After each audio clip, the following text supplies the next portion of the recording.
యేసుక్రీస్తు నామంలో మీకందరికీ మరొకసారి హృదయపూర్వక ధన్యవాదాలు తెలియపరుస్తూ, ఈ ఉదయకాలము మీరు సంతోషంగా ఉన్నారని భావిస్తూ, ఈ యొక్క ఆత్మీయమైన ఆహారానికి మిమ్మల్ని ప్రేమపూర్వకంగా ఈ కార్యక్రమానికి మిమ్మల్ని స్వాగతిస్తూ ఉన్నాను. మీరందరూ చక్కగా ఆనందంగా సంతోషంగా ఉన్నారని నేను భావిస్తూ ఉన్నాను. మీకోసం ఎల్లవేళలా నేను ప్రార్థన చేస్తూ ఉన్నాను. మా టీం అంతా కూడా ఎంతగానో మీకోసం కూడా వాళ్ళు కూడా ప్రార్థన చేస్తూ ఉన్నారు. కాబట్టి మా టీం కోసము, ఈ పరిచర్య కోసం మీరందరూ ప్రార్థన చేయవలసిందిగా మనవి చేస్తూ ఉన్నాను. దేవుని యొక్క ప్రేమ చాలా గొప్పది. చూడండి, యోహాను రాసిన మొదటి పత్రిక 4వ అధ్యాయము 9వ వచనాన్ని మనం చూస్తే, మనము ఆయన ద్వారా జీవించినట్లు దేవుడు తన అద్వితీయ కుమారుని లోకములోనికి పంపెను, దీని వలన దేవుడు మనందుంచిన ప్రేమ ప్రత్యక్షపరచబడెను. చాలాసార్లు ప్రేమకి సరైన నిర్వచనము ఈ లోకము ఇవ్వలేకపోతూ ఉన్నది. యవనస్తుల యొక్క ప్రేమ వేరుగా ఉంటుంది, పెద్దల యొక్క ప్రేమ వేరుగా ఉంటుంది. అయితే అన్నిటికన్నా అతీతమైన ప్రేమ మరి దేవుని యొక్క ప్రేమ. మరి దేవుని యొక్క ప్రేమ అనేకమైన ప్రేమల్ని రూపాంతరం చెందించేటువంటి ప్రేమ దేవుని యొక్క ప్రేమ. ఎందుకో తెలుసా? దేవుని యొక్క ప్రేమ అసలు అది మనం విలువ కట్టలేము. అంతేకాకుండా అది ఎప్పటికీ కూడా మార్పు లేనటువంటి ప్రేమ. అది అసలు ఈ దేవుని యొక్క ప్రేమ అనేది అసలు మనం బాగా ఆలోచన చేసినట్లయితే దేవుని యొక్క వాక్యం ఈ రీతిగా ఉంటుంది. యోమకి రాసిన పత్రిక 5వ అధ్యాయం 8వ వచనం ప్రకారం, మనం ఇంకను పాపులమై ఉండగానే క్రీస్తు మన కొరకు చనిపోయాను. మనం మంచివారమని చనిపోయాడా? కాబట్టి దేవుని యొక్క ప్రేమకి కండిషన్స్ లేవు. ఎవరినన్నా ఆయన ప్రేమిస్తాడు, ఎటువంటి పాపినైనా. మనం పాపులం కాబట్టే ఈ లోకానికి వచ్చి నిన్ను నన్ను పరలోకం చేర్చడానికి అటువంటి ప్రేమ చూపించి ఆయన ఏం చేశాడంటే మన కోసం ఆయన బలి అయ్యాడు. చూసావు ఆయన ప్రేమ? ఏమన్నా కండిషన్ ఉందా? మంచి వారి కోసం ఎవరైనా చనిపోతారు కానీ చెడ్డవారి కోసం ఎవరు చనిపోతారండి? ఈనాడు మనము అలాగే లేము కదా. మన ప్రేమ కొందరిని మనం ప్రేమిస్తాం, మరి కొందరిని ప్రేమించాం. యేసుప్రభు దగ్గరికి ఎవరు వచ్చినా కూడా ఆయన ప్రేమిస్తూనే వెళ్ళాడు. ఆయనకు ప్రేమ ఎప్పటికీ కూడా అసలు చూసినట్లయితే కండిషన్స్తో ఉండేటువంటి ప్రేమ కాదు. ఎవరిని కూడా ఏం అడగకుండా అలాగే వారికి ఈవుల్ని ఇచ్చేటువంటి దేవుడిగా ఉంటూ ఉన్నాడు. అంతేకాదు ఆయనకు ప్రేమలో మార్పు కనిపించదన్నమాట. మలాకి గ్రంథం మనం చూస్తే 3వ అధ్యాయం 6వ వచనం ప్రకారము, ఆయన మార్పు లేని దేవుడు కాబట్టి మనం లయం కాకుండా ఉన్నామనే మాట అక్కడ మనం చూస్తూ ఉంటాం.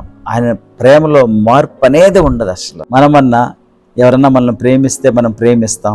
కొన్నిసార్లు మన ప్రేమలో మార్పులు కనిపిస్తూ ఉంటాయి, కానీ యేసుప్రభు యొక్క ప్రేమలో ఎప్పటికీ కూడా మార్పు కనిపించదు. అటువంటి ప్రేమ ఆయన. నువ్వు ఆయన ఉమ్మి వేసినా ఆయన ప్రేమిస్తూ ఉన్నాడు. ఆయన కాదనుకున్నా ఆయన ప్రేమిస్తూ ఉన్నాడు. ఆయన అవమానపరిచినా ఆయన ప్రేమిస్తూనే ఉన్నాడు. కాబట్టి ఆయన్ను విడిచి వెళ్ళిపోయినప్పటికీ కూడా నీ వెంట వచ్చి మరలా ఆయన యొక్క ప్రేమను వెల్లడిపరుచుకుంటూ వెళుతూ ఉన్నాడు. ప్రియమిత్రమా, అని మార్పు లేనటువంటి ప్రేమ, అది కదా నిజమైన ప్రేమ అంటే. మూడవదిగా ప్రేమ ఏం చేస్తుందనంటే మనల్ని సరిచేస్తుంది, మనల్ని కరెక్ట్ చేస్తుంది. హెబ్రీ పత్రికలో మనం చూస్తే 12వ అధ్యాయము 6వ వచనం ప్రకారము, ఏ విధంగా తండ్రి కుమారుని శిక్షిస్తూ ఉంటాడో ఆ విధంగా మరి పరలోకపు ప్రేమ కూడా మనం శిక్షిస్తూ ఉంటుంది. నువ్వు తప్పుదారిలో వెళుతూ ఉంటే ఆయన ఊరుకుంటాడా? కాదు కదా. నిన్ను కరెక్ట్ చేయడానికి ఇష్టపడుతూ ఉంటాడు. కాబట్టి ఆయన యొక్క ప్రేమ మనల్ని కరెక్ట్ చేస్తుందనే సత్యాన్ని కూడా మనము తెలుసుకునేటువంటి వారంగా ఉండాలి. ఈ లోకంలో ఉన్న ప్రేమ అలా ఉండదు.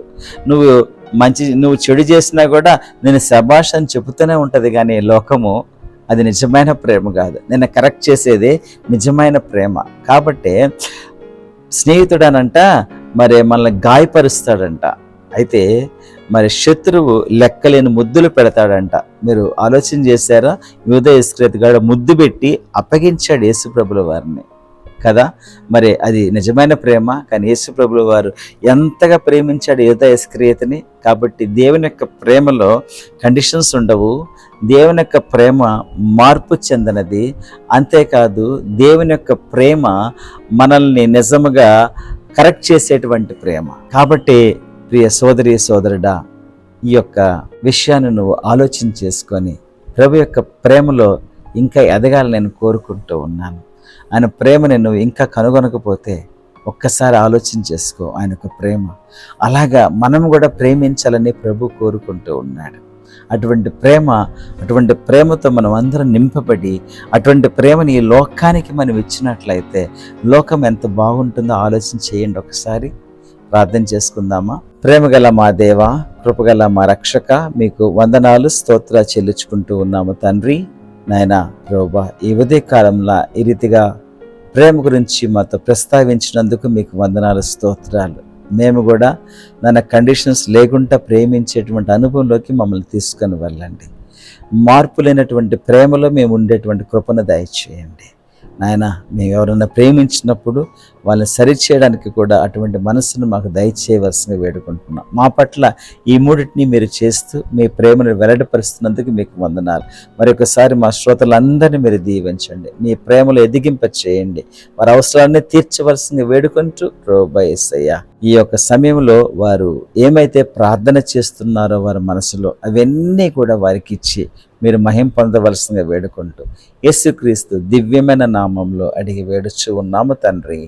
ఆమేన్. ప్రియ సోదరి సోదరుడా, thank you for listening to this message. Please share to your friends and relatives. Thank you. God bless you all.